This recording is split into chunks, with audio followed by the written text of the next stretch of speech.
It's hard to fathom nowadays the idea of being a high school dropout like Peter. I'm going to be the next CEO, he boldly declares, dismissing the notion of becoming involved with someone from a less privileged background.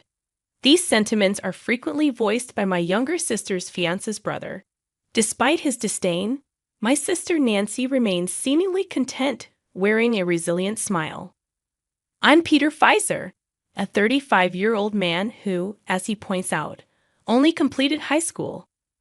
I harbored dreams of graduating and perhaps attending college, just like those around me. However, harsh realities forced me to abandon my high school education to support Nancy. Raised in a fatherless household with financial struggles, our single mother did her best to make ends meet. Our daily meals often consisted of just potatoes. Life was bearable in our poverty with my dear sister and mother until high school. That's when my mother started using expensive cosmetics, disappearing late at night. I wished she'd spend that money on us. Then, during my freshman year, when Nancy was 5, my mother left us for another man and never returned. Our home was stripped of furniture and appliances, likely sold for money. Nancy was left alone, probably crying. I harbored fury and hatred, but those emotions didn't pay the bills. To ensure our survival, I worked tirelessly delivering newspapers before school and at a bar after school. Despite my efforts, we struggled, but I remained determined to make Nancy happy. I decided to end my high school life and seek employment, but finding a job with just a high school dropout was nearly impossible. Rejections became a daily routine until, one day, a stranger in a park offered me bread and a drink. After hearing my story, he offered me a job at a renowned luxury hotel, suggesting I bring Nancy along. Grateful and relieved, I accepted the offer. The next day marked the beginning of my first real job, a challenging experience filled with repeated greetings and various menial tasks. Yet, every day, I toiled to ensure Nancy's happiness. As I grew accustomed to my job, I began learning manners and proper conduct from scratch. Though I faced frequent scoldings, each one taught me valuable lessons. All my earnings went toward Nancy's well-being. When she started elementary school, I distinctly recall purchasing her a backpack, the first item I ever bought for her with my hard-earned money. She cherished it until it was worn out. During her time at the hotel, I observed a woman receiving a grand proposal with a bouquet of roses. Nancy expressed her desire to be someone who receives such tokens of love. Despite our limited resources, I bought her a single rose every year on her birthday. Beyond that, I diligently saved every penny for our living expenses. I managed our finances to ensure Nancy could choose any college she desired. Surprisingly, I found joy in my work while raising her. Fast forward 20 years. I'm still employed at the same hotel, while Nancy has graduated from college and turned 25. She expressed her desire to help people facing struggles similar to ours and became a public servant at City Hall's welfare department. Every day, she fought for those in need. One day, she approached me and said, "Peter, there's someone I want you to meet." Although I knew she had a boyfriend, I never asked, thinking it might be awkward. When I jokingly inquired, "Wow, are you getting married or something?" she responded with a sincere yes. Surprised and genuinely happy for her, I congratulated Nancy countless times. In front of her, I showered her with words of congratulations, masking the tinge of sadness that lingered. It felt like she had truly grown up, and I found myself navigating the complex emotions of a father sending off his daughter into matrimony. As she proudly displayed the engagement ring her boyfriend gave her, I couldn't help but wonder, is he wealthy? Curiosity overcoming me, I inquired about her fiancé. To my surprise, Nancy's response exceeded my expectations. Yes, he's the son of a company president, and they specialize in distributing food products. Interestingly, they also do business with our hotel. He has an older brother, so he won't be taking over the company. The revelation made sense, explaining how he could afford such an extravagant ring. Encouraged by the positive news, I offered, "What can I do to help? I've lived at this hotel, creating countless memories. I was wondering if I could have my wedding here. Touched by her growth, I assured her I would talk to Bob the next day. When I approached Bob about Nancy's desire to have her wedding at the hotel, he expressed genuine happiness. Of course, let's make it a wedding that Nancy will be delighted with, he declared. However, as the future loomed ahead, a sense of anxiety crept in. With no parents or relatives to rely on, I pondered how Nancy's fiance's family would perceive me, a high school dropout. The day arrived for the families to meet. As we gathered, Nancy's boyfriend, Sam Morrison, extended a warm greeting. "Nice to meet you. I'm Nancy's boyfriend, Sam Morrison. I've heard a lot about you from Nancy." Sam struck me as an impressive young man, and my initial worries about being judged based on my background were dispelled.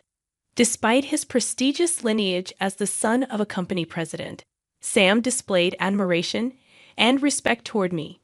Just as my relief settled in, Sam's brother, Richard, interjected with a pointed question. "You are a high school dropout, right?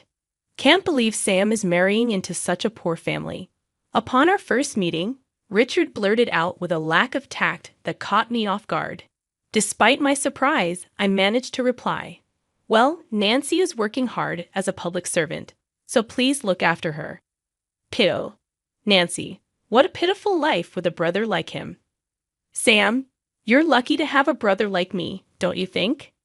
Sam and Nancy attempted to smooth over the situation, but Richard's words pierced my heart like daggers. He continued, "Our family runs a company, you know.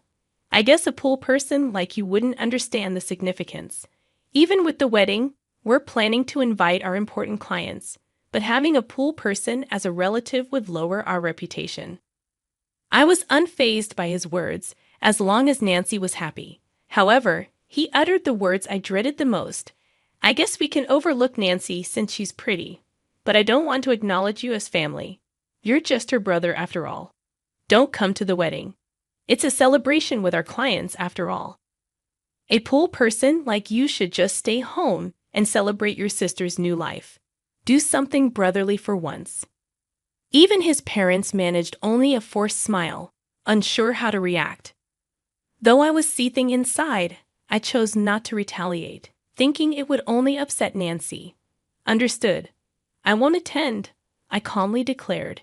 "Hey, Peter," Nancy protested, but I quietly left the scene. Despite her multiple attempts to persuade me afterward, I stood firm in my decision. She pleaded, "I want you there, Peter. I want you to see it." But my mind was made up. I didn't want her to feel bad on her big day. "As an employee, I'll do my best to celebrate your new beginning," I assured her.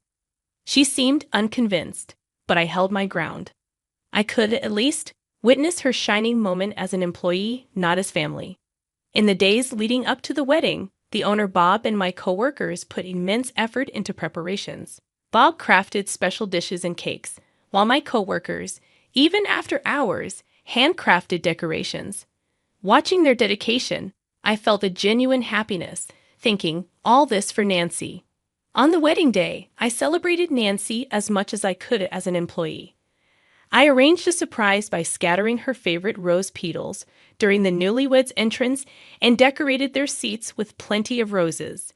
That was all I could do. My coworkers kept asking, "Why aren't you attending? He's family." Each time, I smiled and replied, "I'm an employee here. I have work to do." In my heart, I yearned to celebrate with her as family, but Nancy, despite being the bride, looked visibly unhappy. As the wedding festivities continued, I couldn't shake the feeling that Nancy must have wanted me there. Overhearing Richard's disdainful comment about it being refreshing not to have such a failure of a brother at the wedding stung, but I pressed on. During the toasts, as people began enjoying the meal and drinks, Richard's inappropriate behavior became increasingly noticeable. He drank heavily and demanded expensive wine, with a loud insistence for the next round. Whispers from those around us questioned his behavior, and then he started loudly disparaging me. "Do you know why the bride's family isn't attending? She has no parents, and her brother is just a high school dropout. It's a miracle such a lovely girl came from that. I can't believe I'm eating food prepared by a high school dropout." But don't worry, our family will make her happy. She should forget about the Fisher family and take the Morrison name, he proclaimed. The other guests began whispering, expressing their disapproval.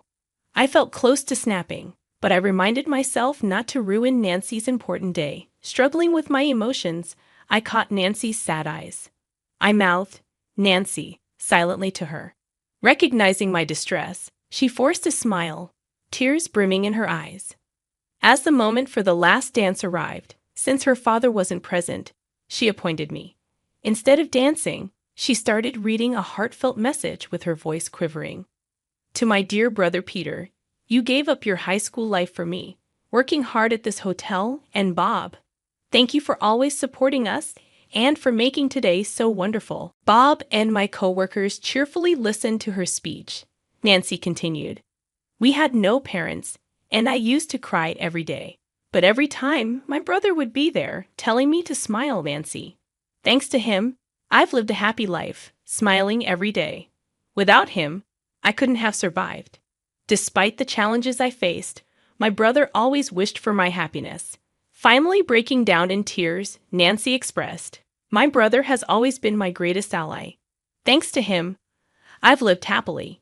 Even eating potatoes every day is now a fond memory. I could attend the schools I wanted because of my wonderful brother. Thank you so much.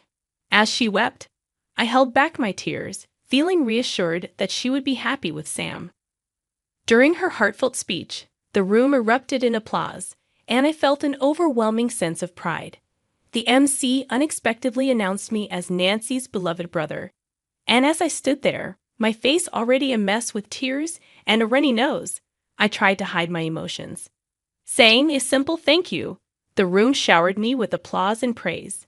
It was a recognition I had never experienced before, and the whole venue was swept up in emotion. Suddenly, Richard, still drunk, approached the MC, and I prayed for him to stop.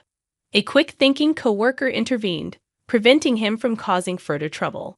The MC diverted attention, saying, Nancy's letter was beautiful. Truly, Peter Fisher is a reliable person for all of us here. Now let's present a special gift to the groom's brother. Please, this way. As they led Richard out, Sam looked embarrassed, but thanks to my coworker's quick thinking, Nancy's big day wasn't ruined. Richard left, and in his intoxicated state, he bumped into someone.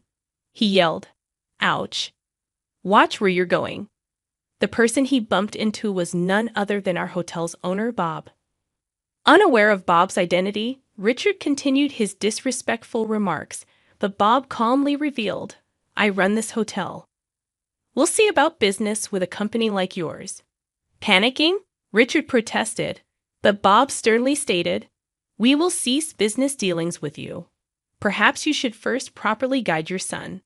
Bob returned to the venue, leaving Richard devastated. The next day, Richard, desperate and apologetic, clung to me, begging me to convince the owner to reconsider. However, I only said, please, just don't hurt Nancy, and returned to the venue.